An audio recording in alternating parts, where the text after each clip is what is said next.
Assalamualaikum warahmatullahi wabarakatuh. Perkenalkan, nama saya Mita Tri Anggita, NPM 10060310321 dari kelas A.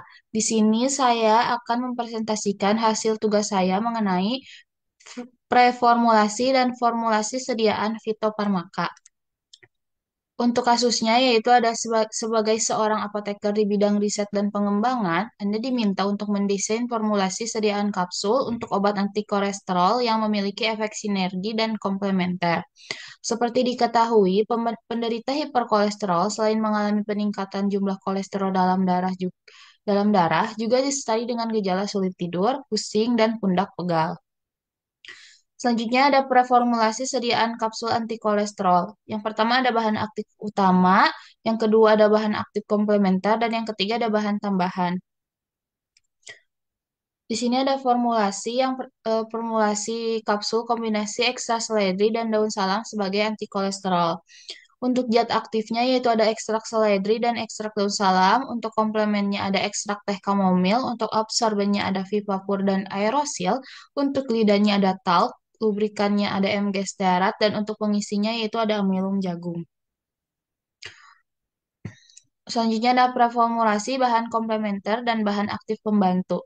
Vivapur adalah nama dagang untuk maltodextrin.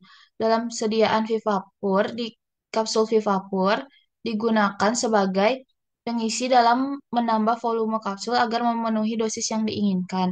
Bahan ini juga dapat membantu mencegah kestabilan bahan aktif obat dengan cara menyerap kelembaban yang berlebihan atau mengurangi reaksi kimia yang tidak diinginkan. Aerosil digunakan sebagai bahan pembantu yang membantu mengikat bahan aktif dan bahan tambahan lainnya dalam formulasi, menjaga kestabilan dan homogenitas campuran. Aerosil dapat menyerap kelembaban, menyerah gumpalan atau aglomerasi bahan aktif yang sensitif terhadap kelembaban, dan menjaga kestabilan sediaan selama penyimpanan. Talc digunakan sebagai bahan perumas dalam proses pembuatan tablet atau kapsul. Hal ini membantu agar bahan-bahan dalam mesin tablet dapat bergerak lebih lancar tanpa menempel pada alat atau cetakan. Dengan sifat pelumasnya, talc mengurangi gesekan antara partikel bahan aktif dan bahan tambahan lainnya yang membantu mencegah tablet atau kapsul patah atau rusak selama proses produksi. Stearat, fungsi utamanya yaitu magnesium stearat adalah sebagai pelumas dalam pembuatan tablet dan kapsul. Pelumas membantu mencegah bahan aktif atau bahan tambahan lainnya menempel pada mesin tablet atau cetakan selama proses kompresi. Hal ini meningkatkan kelancaran proses produksi dan kualitas yang akhir. Amilum jagung digunakan sebagai bahan pengisi atau diluente dalam tablet dan kapsul. Fungsi utamanya adalah untuk menambah volume tablet atau kapsul, terutama jika bahan aktif obatnya dalam jumlah kecil. Ini memungkinkan tablet atau kapsul memiliki ukuran yang sesuai dan mudah ditelan oleh pasien. Selanjutnya ada seledri. Berdasarkan penelitian, senyawa flavonoid yang terkandung dalam tumbuhan seledri berperan penting dalam menurunkan kadar LDR, LDL, dan meningkatkan kadar HDL. Flavonoid pada seledri akan menghambat produksi 3-hidroksil 3-metil metiglutaril-CoA reduktase sehingga kadarnya akan menurun dalam tubuh. Kemudian akan menyebabkan penurunan kadar kolesterol dalam darah. Selain itu, flavonoid juga akan meningkatkan kadar LCAT yang pada akhirnya akan menurunkan kadar kolesterol bebas dalam darah. Yang mana penurunan kadar kolesterol total dalam darah akan diikuti dengan peningkatan sintesis HDL yang pada akhirnya akan meningkatkan kadar HDL dalam darah. Senyawa flavonoid juga memiliki mekanisme dalam meningkatkan HDL dengan cara meningkatkan pelepasan kolesterol dari dalam makrofag dan meningkatkan ekspresi ATP binding KCT1 dan meningkatkan apolipoprotein yang menjadi bahan dasar terbentuknya HDL. Penelitian ini menunjukkan bahwa pemberian ekstrak seledri memiliki pengaruh besar terhadap peningkatan HDL pada kis yaitu sebanyak 22,6 mg per dl, 25 mg per dl, dan 33,8 mg per dl.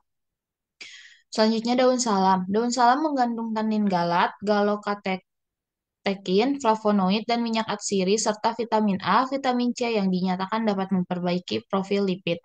Senyawa alkaloid pada daun salam bekerja menghambat aktivitas enzim lipase pankreas sehingga meningkatkan sekresi lemak melalui feses. Akibatnya, penyerapan lemak oleh hati terhambat sehingga mustahil diubah menjadi kolesterol. Selain alkaloid, saponin dalam daun salam juga dapat membantu menurunkan kadar kolesterol serta mengurangi penimbunan lemak dalam pembuluh darah.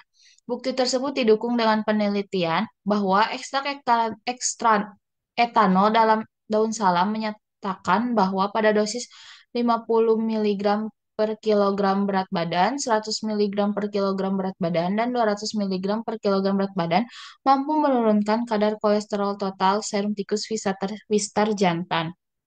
Jadi, zat aktif yang digunakan di sini adalah kombinasi dari seledri dan daun salam. Teh chamomile untuk terapi komplementer. Pada pasien hiperkolesterolemia, selain mengalami peningkatan kolesterol dalam darah juga disertai dengan gejala sulit tidur. Hal tersebut terjadi karena kolesterol berperan dalam sintesis hormon, termasuk hormon yang berperan dalam pengaturan tidur seperti melatonin dan kortisol, di mana kadar kortisol yang tinggi dapat mengganggu pola tidur dengan meningkatkan kecemasan dan menyebabkan insomnia. Sehingga dalam kapsul ini dibuat formulasi dengan senyawa komplementer teh chamomile untuk mengurangi insomnia. Teh chamomile mengandung senyawa apigenin dari golongan flavonoid yang diketahui dapat berperan mirip dengan benzodiazepin dalam sistem saraf pusat, sehingga dapat meningkatkan reseptor GABA A yang kemudian dapat merangsang timbulnya rasa kantuk dan merelaksasi otot. Hal tersebut didukung dengan penelitian yang mengkaji tentang efektivitas teh chamomile terhadap kualitas tidur remaja yang mengalami dysmenorrhea. Hasil penelitian tersebut menunjukkan bahwa minum chamomile dapat efektif dalam mengurangi gangguan tidur akibat nyeri haid remaja putri dengan dysmenorrhea. Selanjutnya, alasan pemilihan bentuk sediaan kapsul, yaitu dalam formulasi ini dibuat dalam bentuk kapsul karena beberapa keuntungan yang dimiliki sediaan kapsul, yaitu menutupi bau dan rasa tidak menyenangkan, dan dapat dengan mudah dikelola.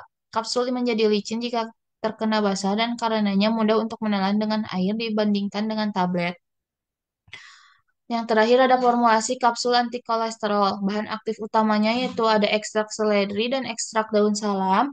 Bahan aktif komplementernya yaitu ada ekstrak teh chamomile. Bahan pembantunya yaitu ada Vipapur dan aerosil sebagai adsorben. Ada talc sebagai glidan, MG stearat sebagai lubrikan, dan amilum jagung sebagai pengisi. Cukup sekian presentasi dari saya. Mohon maaf apabila banyak kesalahan. Wassalamualaikum warahmatullahi wabarakatuh.